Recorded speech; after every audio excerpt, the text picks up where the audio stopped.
Bismillahirrahmanirrahim. Assalamualaikum warahmatullahi wabarakatuh. Alhamdulillah anak-anak, hari ini kita akan belajar bersama-sama tentang pelajaran tematik dengan muatan bahasa Indonesia tentang gagasan pokok dan gagasan pendukung.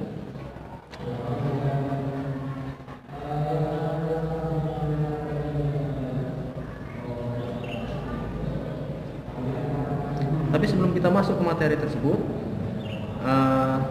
kita perlu tahu dulu apa sih gagasan pokok itu, ya. Di mana sebuah gagasan pokok selalu berdampingan dengan gagasan pendukung. Artinya, dalam sebuah paragraf, setiap ada gagasan pokok itu sudah pasti ada gagasan pendukung. Kalian pasti sering membaca buku.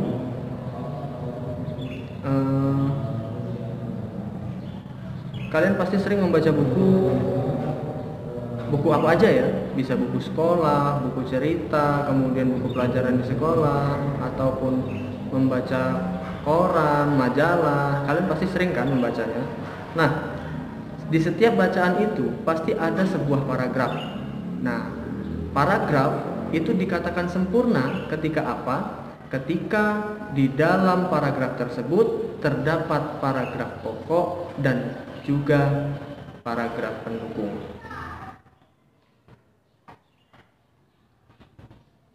Sekarang kita akan melanjut ke gagasan pokok.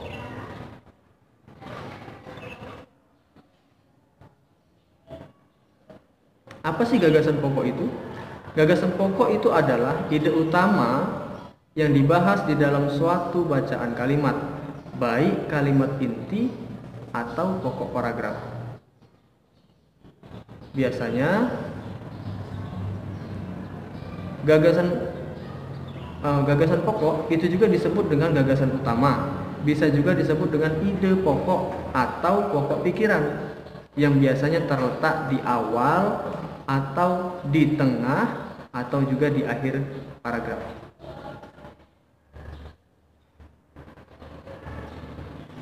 Sekarang kita ke gagasan pendukung. Apa sih gagasan pendukung tersebut? Nah, gagasan pendukung adalah uraian atau tambahan bisa berupa informasi dari gagasan pokok tersebut. Biasanya, gagasan pendukung disebut juga dengan gagasan penjelas.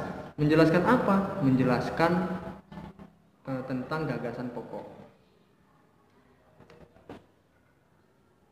Contoh, kita lihat paragraf di atas ya. Kita akan baca bersama. Pawai budaya sangat menarik bagi warga Kampung Babakan. Pawai ini selalu menampilkan keragaman budaya Indonesia. Udin dan teman-teman tidak pernah bosan menanti rombongan pawai lewat. Tahun ini mereka datang ke alun-alun untuk melihat pawai tersebut. Kakek Udin pun terlihat sabar menanti. Terdengar suara gendang yang menandakan rombongan pawai semakin dekat.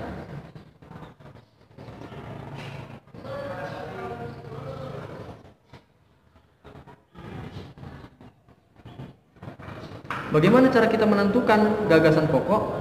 Yang pertama, untuk menentukan gagasan pokok, kita harus temukan dulu kalimat utamanya. Nah, kalimat utama dalam paragraf tadi adalah pawai budaya sangat menarik bagi warga Kampung Babakan.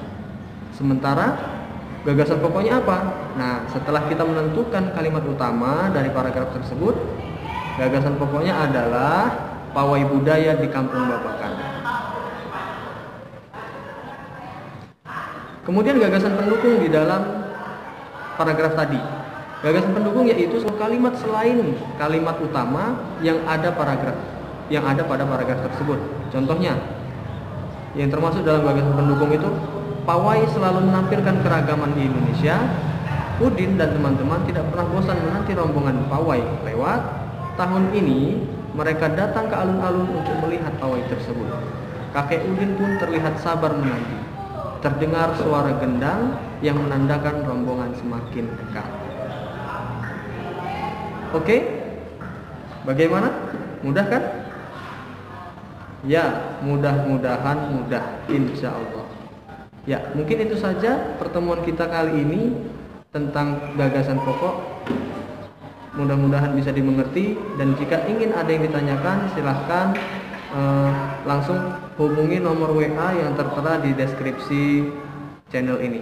Dan jangan lupa untuk semangat terus dalam belajar, karena apa? Menuntut ilmu dari kecil itu bagaikan mengukir di atas batu. Baik, itu saja saya akhiri. Wassalamualaikum warahmatullahi wabarakatuh.